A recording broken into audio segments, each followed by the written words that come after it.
आपणकर जदि तुला राशि हुई थाए तेबे एही भिडियोटी को थरे मात्र शेष पर्यंत देखंतु काहेकि ना तुला राशि व्यक्तिविशेष मानकर जीवन एही पवित्र विश्वकर्मा पूजा ठारू बदलिबाकु जाउअछि। कारण ग्रह नक्षत्र मानकर चलन रे गोटे बहुत बड़ परिवर्तन हेबाकु जाउअछि। मंगल आपणकर राशि को चलन करिबाकु जाउछंती। सूर्य आपणकर द्वादश भाव को चलन करिवे जहाद्वारा आपणकर जीवन में चलीथिबा समस्त दुख कष्ट एवं समस्यार अंत हेबाकु जाउअछि एवं पुणी थरे खुशी फेरिबाकु जाउअछि। देखंतु बुध शुक्र एवं सूर्य राशि परिवर्तन करिवे एवं मंगल मध्य आपणक राशि को आसीबे जहाद्वारा आपणकर जीवन में किछि बड़ हेबाकु जाउअछि। एही विश्वकर्मा पूजा ठारू आपणकर जीवन में चलीथिबा समस्त दुख कष्टर अंत हेबाकु जाउअछि। पुनर्बार आपणकर जीवन में खुशी फेरिबाकु जाउअछि। तेबे आसंतु जानिबा एही विश्वकर्मा पूजा ठारू आपणकर जीवन में कौन सबु बड़ परिवर्तन हेबार अछि। एहा पूर्वरु जदि आपणकर भी तुला राशि हुई थाए एवं आपण भी ईश्वर को सच्चा हृदय भक्ति करुथांती विश्वास करुथांती तेबे एही भिडियोटी को लाइक करी कमेंट बॉक्स रे जय श्री विश्वकर्मा जय शनिदेव अवश्य लिखि दियंतु। देखंतु पूर्वरु मंगल आपणकर अष्टम रे बा द्वादश भाव रे थिबारु आपणकर टिके स्वास्थ्य जनित समस्या देखा देउथिला। बहुत दिन हेला धन जनित समस्या देखा देउथिला। आपण जेते कमेइले मध्य आपणक पाखरे धन संचय होई करी रहु नथिला। आपण जेउ भी कार्य रे हाथ देउथिले सेथिरे आपणको सफलता मिलु नथिला। आपण ऋण नेइथिले किंतु ऋण सुझी पारु नथिले। ऋणर भार आपणक ऊपर बढ़ी जाइथिला। गृह परिवार रे खुशीर वातावरण नथिला। शिक्षा क्षेत्र रे समस्या देखा देउथिला। आपणकर अननेसेसरी खर्च हेउथिला। समाज रे आपणकर मान सम्मान नथिला।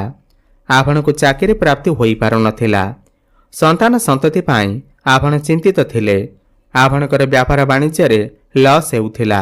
प्रेम जीवन रे मध्य समस्या देखा देउथिला। तेबे एही भली जहा भी समस्या आपणकर जीवन रे चालुथिला ताहा एबे दूर हेबाकु जाउअछि। एही विश्वकर्मा पूजा ठारू आपणकर जीवन रे पुणी थरे खुशी फेरिबाकु जाउअछि। आपणक जीवन रे नूतन सूर्य उदय हेबाकु जाउअछि। देखंतु सबुठार बड़ कथा यह अटे कि दीर्घ 3 मास परे मंगल आपणकर लग्न को बा आपणकर स्व राशि को चलन करुछंती एवं पूर्वरु सेठारे बुध विराजमान रहिबे। तो मंगल बुध एठारे राजयोगर निर्माण करिवे। लक्ष्मी नारायण राजयोगर निर्माण करने जाउछंती। तो पूर्वरु जदि आपणकर किछि स्वास्थ्यगत समस्या लागि रहिथिला कोनोसी बड़ रोग रे आपण पीड़ित थिले रोग भल हेबार ना नेउ नथिला ताहेले समस्त रोग ठारू आपण को मुक्ति मिल जिवो। आपण स्वास्थ्यवान अनुभव करिवे। एही समय आपण योग व्यायाम एवं एक्सरसाइज आदि करने को आरंभ करिवे एवं आपणकर स्वास्थ्य बहुत भल रहिबो। मंगल एवं बुध सीधा दृष्टि आपणकर सप्तम भाव उपर को देउछंती। सप्तम भाव आपणकर व्यापार वाणिज्य वैवाहिक जीवनर भाव होई थाए एवं जो पिलामानकर विवाह होई नाही तो सेमानकर घर को विवाह प्रस्ताव मान आसी पारे एवं विवाह स्थिर मध्य होई पारे। वैवाहिक दाम्पत्य जीवन रे पूर्वरु जदि किछि मनमनांतर कली झगड़ा चलीथिला ताहा सब दूर होई जिवो। आपणकर भितरे तालमेल ठीक रहिबो।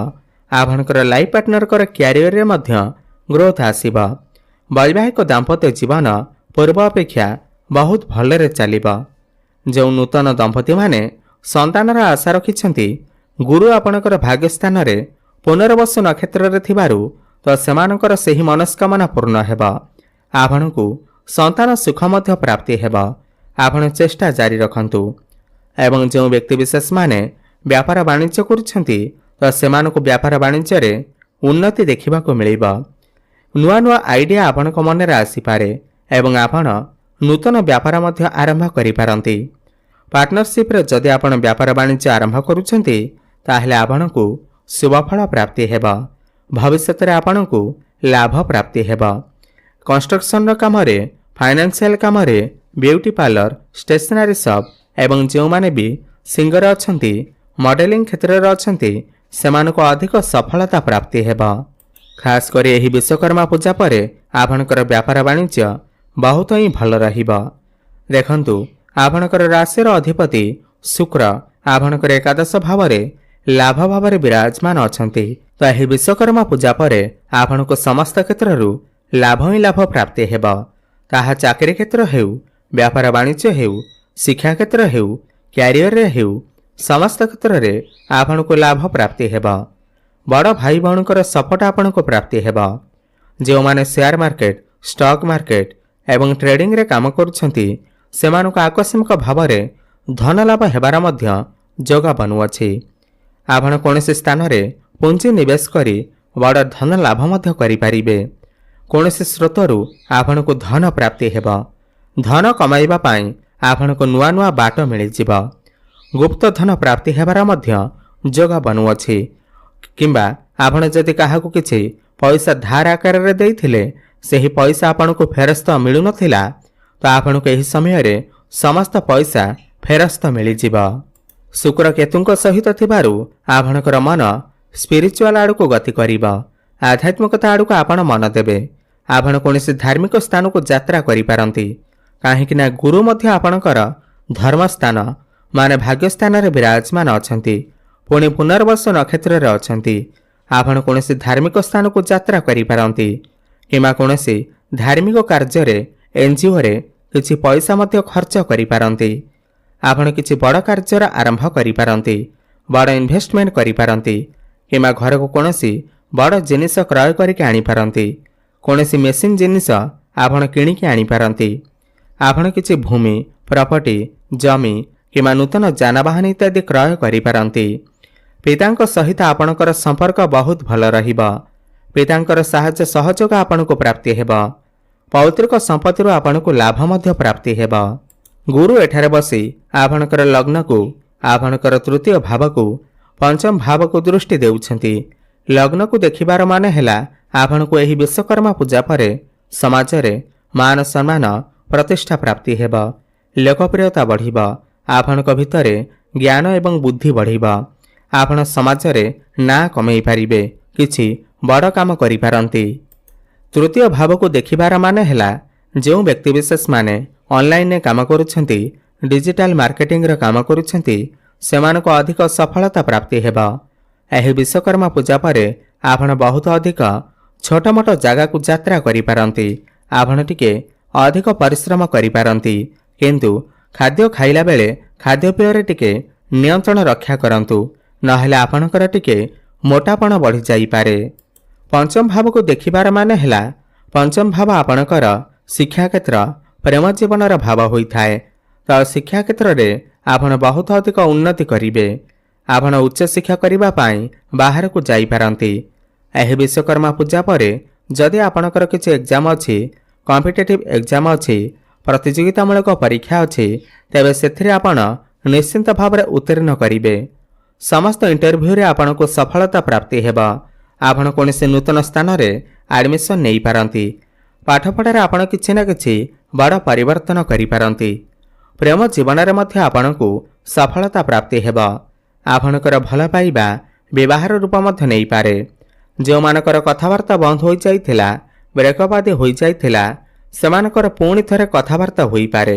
ପ୍ୟାଚଅପ୍ ହେବାର ମଧ୍ୟ ସମ୍ଭାବନା ବନୁଅଛି।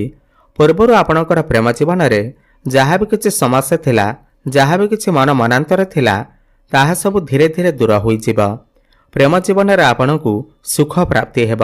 ଆପଣଙ୍କୁ କିଛି ନା କିଛି ବଡ଼ ଖୁସି ଖବର ମଧ୍ୟ ପ୍ରାପ୍ତି ହେବ। ଆପଣଙ୍କୁ ଭ୍ରମଣ ସୁଖ ମଧ୍ୟ ପ୍ରାପ୍ତି ହେବ। ଗୁରୁ ନବମରେ ଥିବାରୁ, ମଙ୍ଗଳ ଏବଂ ବୁଧ ଲଗ୍ନରେ ଥିବାରୁ ଏବଂ ଶୁକ୍ର ଲାଭ ସ୍ଥାନରେ ଥିବାରୁ କ୍ୟାରିୟର କ୍ଷେତ୍ରରେ ଆପଣ ବହୁତ ଅଧିକ ଉନ୍ନତି କରିବେ। ଖାସ୍ କଥା ଏହା ଅଟେ କି ଯେଉଁମାନେ ବି ବେରୋଜଗାର ଅଛନ୍ତି, ଯେଉଁମାନଙ୍କ ପାଖରେ କୌଣସି ଚାକିରି ବାକିରି ନାହିଁ, ତ ସେମାନଙ୍କୁ ନୂତନ ଚାକିରି ମିଳିବାର ବହୁତ ଅଧିକ ସମ୍ଭାବନା ବନୁଅଛି। ଏବଂ ପୂର୍ବରୁ ଯେଉଁମାନେ ବି ଚାକିରି କରିଛନ୍ତି, ସେମାନଙ୍କର ପ୍ରମୋସନ ହେବାର ମଧ୍ୟ ଯୋଗ ବନୁଅଛି। ଆପଣଙ୍କୁ କୌଣସି ଏମ୍ଏନ୍ସି କମ୍ପାନୀରୁ ଜବ୍ ଅଫର ମଧ୍ୟ ଆସିପାରେ। ସୂର୍ଯ୍ୟ ଆପଣଙ୍କର ଦ୍ୱାଦଶରେ ଥିବାରୁ वैदेशिक कार्यगति आपणको सफलता प्राप्ति हेब। आपण आपणकर काम कार्य को नहीं विदेश यात्रा मध्य करिपारंती। एही विश्वकर्मा पूजा परे आपणको पाखकु नुआ नुआ काम आसीपारे। आपण समस्त टार्गेट को अचीव करिबारे सफलता लाभ करिवे। शनिदेव जी कि आपणको पाई सबुठारु अधिक जोगकारक ग्रह अटंती। शनिदेव वर्तमान बकरी अवस्था आपणकर षष्ठ भाव चलन करुछंती। तो जो माने भी लोन नहीं थिले करजर मायाजाल रे फसी जाइथिले करज को सुझी पारु नथिले एही विश्वकर्मा पूजा परे आपण समस्त करज को सुझिबारे सक्षम हेबे। जदि कौनसी व्यक्ति आपणकर किछि क्षति करबा को चाहुतिला तो समस्त शत्रु मानक ठारू आपणको मुक्ति मिल जिव। आपण समस्त कंपिटिशन ने भाग नियंतु आपणको निश्चिंत सफलता प्राप्ति हेब। तो मोटामोटी देखा गले यह विश्वकर्मा पूजा परे तुला राशि व्यक्तिविशेष माने समस्त क्षेत्र में उन्नति करने को जाउछंती। ताहा शिक्षा क्षेत्र हेउ प्रेम जीवन रे हेउ वैवाहिक जीवन व्यापार वाणिज्य क्यारियर क्षेत्र में हेउ समस्त क्षेत्र में उन्नति करने को जाउछंती। अधिक शुभफल प्राप्ति करने पाई आपण प्रत्येक दिन शुक्रंकर बीज मंत्र जप अवश्य करंतु। ओम द्रांग द्रिंग द्रंग सह शुक्राय नमः 108 थर प्रत्येक दिन जप करंतु। शुभफल प्राप्ति हेब। माँ लक्ष्मीकर आराधना करंतु। मंगल लग्न रे थिबारु आपण प्रत्येक दिन हनुमान चालीसार पाठ करंतु एवं सूर्य को जलार्घ्य अर्पण करंतु। शुभफल प्राप्ति हेबा सहित आपणकर भाग्य रे उन्नति आसीब। धन्यवाद। आपण